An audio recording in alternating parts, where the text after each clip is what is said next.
გამარჯობა.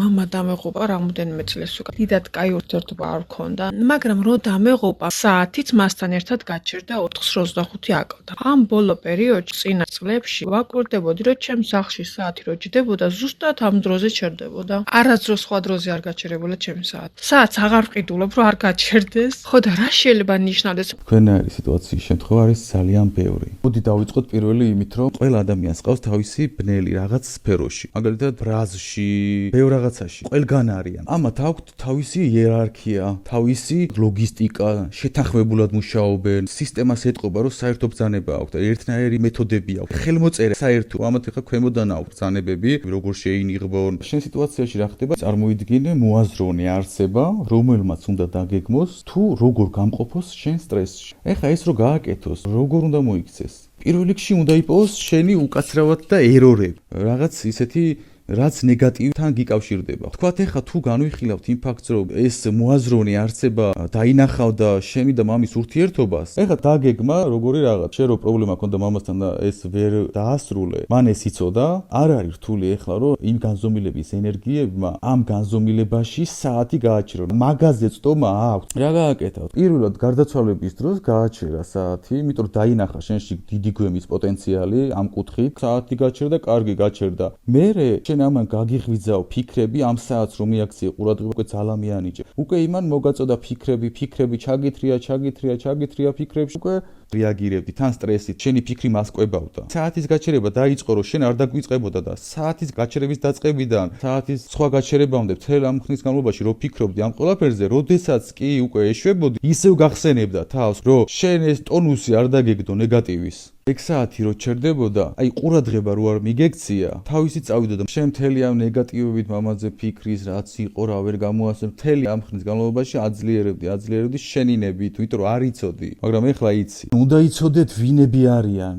და საერთოდ არ უნდა შეხვიდეთ კონტაქტში არანაირში, არც დიალოგში, არც მაქსიმუმ ესროლეთ ენერგეტიკული ბურთი. მერე გასწავლით როგორ. ესენი არიან ეხლა მოკლედ ვიტყვი, სულ შეათ, იმიტომ რომ მაგათი მოპოვებული ენერგია ჩვენი სახით იღებენ 5%-ს და მთელი ხონჯამი ის თავარბოს ქვემოთ. ეხლა მე გეტყვით ბნელის ყველაზე დიდ სისუსტეს. იქიდან გამომდინარე რომ გამოდმებით შიმშილში არიან, ჩვენ როგორც კი წყვეთ მის გამოკვებას, თქვათ 1 დღე, 2 დღე, 1 კვირა, შიმშილს ვერ უძლებს. მაგათთვის ეგ როგორ არის, იცი, ჩვენს განზომილებაში ადამიანები რო წარმოიდგინოს შვეიცარიული სუფრასავით, აი თქვათ ქუჩაში რო იმოძრავ და სადღაც ვიღაცას უხასიათობა აქვს, იქ რაღაცა სუფრა ენერგეტიკული თვალსაზრისით რო შევადარ გაშლილი, ვიღაცას დეპრესია აქვს, იქ მთელი სუფრაა გაშლილი და ეხლა რა ხდება? ადამიანი რაც უფრო ცუდად არის, მით უფრო არის ცუდად, რომ ერთი ბნელი ხომ მივიდა და ყველას იზიდავს და ბევრი ეკრება ერთად და ჭამას იწყებენ. და ეს რო არ მოხდეს, მამათი ყველაზე დიდი სისუსტე არის ის, რომ როგორც კი შეწყვეთ მის გამოკვებას, შიმშილის ძრობა იმდენად დიდია, რომ გარბის ავტომატურად ვერ ჩერდება და მიდის სხვასთან. უცებ ადამიანმა შეწყვიტა გვემა, დაიწყო შიმშილი 1 დღე, 2 დღე და იქეთ სადღაც ეხლა ადამიანის სახით ვიღაცას დეპრესია გაწყობილია სუფრა, გარბის იქეთ მაშინვე. გულში თქვი რომ всё გავიგე, ეს ვინ ყოფილა, დაშორდი, მიხვდი ვინ არის, ჭამს და მაგას როგორ ვერ უნდა დაშორდე.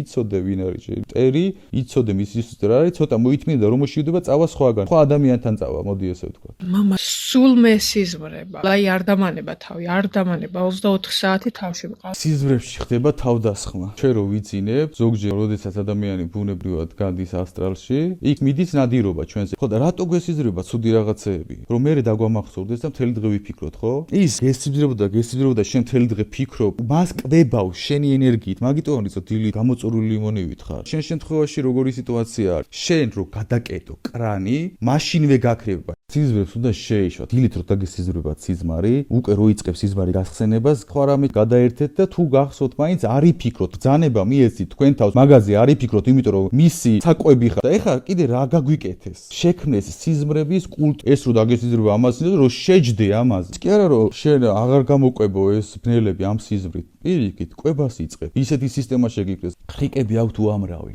აი მაგალითად დაგასიზმრებს რაღაც სიზმარს გიხდება მომავალში. და ეს დამთხევა არ არის, მართლა გიხდება. იმიტომ რომ იმ განზომილებაში არ არსებობს რა წარსული მომავალი.